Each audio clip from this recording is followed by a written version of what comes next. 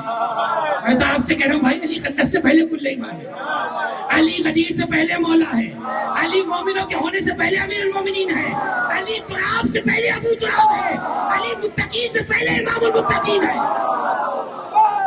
ہم اس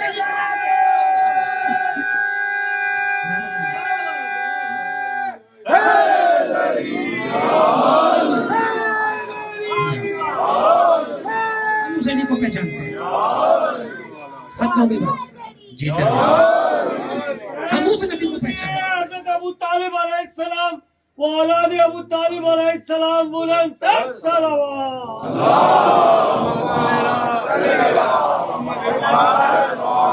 ختم ہو گئی بات اس مقام پر. ہماری زبان اس مقام پہ بند ہو جائے جہاں شان اہل بیت میں کوئی لفظ کم آ رہا. اسی لیے بڑا ناک توڑ کے بولنے کا مرحلہ ہوتا ہے. ہمارے پاس بزرگ علماء, میرے پاس اساتذہ جو تھے وہ خود بڑا یعنی درسیات کے بڑے ماہر تھے. ہم نے کبھی ایسے سوال کیا کہ آپ تقریر کیوں نہیں کرتے, تو انہوں نے کہا کہ سنگین مرحلہ ہے یہ. ایک لمحے میں زبان سے لفظ نکلا, وہ آپ کا نہیں رہا, وہ پرایا ہو گیا. اب دیتے رہے صفائیاں بعد میں آپ, اس لیے پہلے تولو پھر بولو. اور جب شان اہل بیت ہو تو پھر تو 2 بار تولو پھر بولو. اکثر یہ لوگ پوچھ رہے ہوتے ہیں مجلس سے پہلے کیا باتیں آپ, تو وہ یہ ٹینشن ہوتی ہے بس. اس لیے یہ بڑا اہم مرحلہ ہے. یہ صرف جو ہے کوئی چرب زبانی اور گھنٹہ پورا کرنا نہیں, یہ گھنٹہ پوری زندگی میں بھاری پڑ سکتا ہے کبھی کبھی. اہم ترین مرحلہ ہے. ہم تو کوشش کرتے ہیں اگر کوئی دوست متوجہ کرتا ہے کسی بات کی طرف, اور ایک جملہ کہہ دوں, غلطیاں ہونا اس بات کی دلیل ہے کہ ہم معصوم نہیں ہیں. ہمیں تو خوشی ہوتی ہے اگر کوئی بتا دیتا ہے, ایسا نہ ہم خود کو معصوم سمجھنے لگ گئے ہوں. ہم تو خوش ہوتے ہیں کوئی ہمیں بتا دیتا ہے, شکر گزار رہتے ہیں اور آپ سے دعاؤں کی طالب رہتے ہیں. بتائیں اس سے پہلے کہ شان اہل بیت میں ان کے سامنے جواب دینا مشکل ہو جائے. خداوند متعال ہمارے تمام علماء و ذاکرین پڑھنے والے تمام کو اپنے حفظ و امان میں رکھے, اور ہماری زبانیں ذکر اہل بیت سے تر رہیں. امام حسن مشتبہ کے لیے گواہی دی امیر المومنین نے, حسن جیسے مجھ میں ایمان گھلا ملا ہے ویسے ایمان تجھ میں گھلا ملا ہے. حسن فقط ایک وجود کا نام نہیں ہے, حسن فقط ایک نواسا یا بیٹا یا گنتی کے اعتبار سے دوسرا امام نہیں ہے. حسن وہ وجود ہے جسے رحمت پیغمبر کا نمونہ بنایا گیا. دیکھیے بات آگے بڑھ رہی ہے, امام حسن تک وقت تمام ہو رہا ہے. جنہوں نے 11 ہجری کے بعد پیغمبر کو نہیں دیکھا, وہ اگر پیغمبر کو دیکھنا چاہے تو کسے دیکھیں گے؟ وہ دیکھیں گے علی بن ابی طالب کو, کہ علی نفس رسول ہیں. اور یہ مرحلہ بھی یہاں پر واضح ہو جائے. آج انشاءاللہ جب بھی آپ کو فراغت ملے 2 رکعت نماز رسول اللہ کو ہدیہ کی جائے گی, پڑھ کر 2 رکعت امام حسن کو. اور جو زیارت رسول اللہ کی آپ پڑھیں گے معلوم ہے, اس زیارت میں پہلے امیر المومنین کی زیارت ہے, پھر رسول کی زیارت ہے. علماء نے اس لیے لکھا فرمایا چونکہ علی نفس رسول ہیں, تو جو سلام رسول پہ بھیجو گے وہ علی پہ بھی جائے گا, جو علی پہ بھیجو گے وہ رسول پہ جائے گا. اب یہ عزاداروں کا نصیب ہے, مدینے جاتے ہیں تو نجف کا ثواب لاتے ہیں, نجف جاتے ہیں تو مدینے کا ثواب. یہ آپ کا نصیب ہے.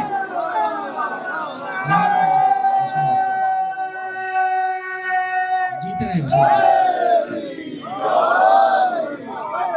خدا 28 سفر امیر المومنین کے حرم میں نصیب فرمائے. بھائی کو بھائی کا پرسہ دیں. 28 سفر المظفر رحلت پیغمبر اکرم. عام مرحلہ نہیں ہے. مجھے نہیں معلوم زمانہ کیسے سانس لے لیتا اس تاریخ کے اندر.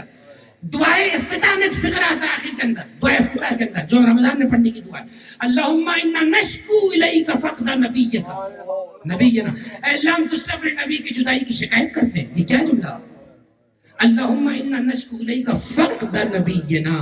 28 سفر المظفر, ابھی مسائل سے 2 لمحے دور. 28 سفر المظفر صرف وجود پیغمبر کے جدا ہونے کا دن نہیں ہے, رحمتوں کے روٹھ جانے کا دن ہے. آپ کو معلوم ہے 28 سفر مظفر, یہ وجود پیغمبر دنیا سے نہیں جا رہا ہے مسموم حالت میں, یہ رحمت الہی آپ سے رخصت ہو رہی ہے. نہ ہوتا اگر خدا کا وعدہ کہ تیرے اہل بیت کے ذریعے زمین باقی رکھوں گا, ختم کر دیتا خدا زمین کو جب اس نے نبی کو دنیا سے اٹھایا. وہ تو کہے کہ زمین پہ وجود اہل بیت ہے, اسی لیے پیغمبر کی وہ روایت کتب اہل سنت بھری پڑی ہے کہ ان النجوم امان لاہل السماء واہل بیتی امان لہذہ الامہ فاذا ذهبوا ذهبت الامہ. پیغمبر نے فرمایا جیسے ستارے آسمان والوں کے لیے امان کا باعث ہیں، ویسے میرے اہل بیت زمین والوں کے لیے امان کا باعث ہے. فاذا ذهبوا ذهبت الامہ، جب یہ چلے جائیں گے تو امت ختم ہو جائے گی. آج امام زمانہ کو تعزیت پیش کرنی ہے ان کے جد امجد رسول اللہ کی، ان کے نانا رسول اللہ کی، ان کے جد حضرت امام حسن مجتبیٰ کی، ان کی تعزیت پیش کرنی ہے. میرے عزیزو، وجود پیغمبر اکرم کی برکت، آج بھی جو صلوات آپ پڑھتے ہیں ملائکہ اس صلوات کو بما نام کے اللہ کے رسول تک پہنچاتے ہیں. اور ایک امتی کا اس سے بڑا فخر کیا ہوگا کہ وہ جیسے نکمے کو میرا نبی میرے نام سے پہچانتا ہے. چھوٹی منزلت نہیں ہے میرے عزیزو. ہم جیسے سیاہکار جن کے اعمال ناموں میں دکھلانے کو برائی کے علاوہ کچھ نہیں ہو، اس امتی کو نبی نام سے پہچانتا ہے. روایات میں یہ ہے کہ تعرض اعمال امتی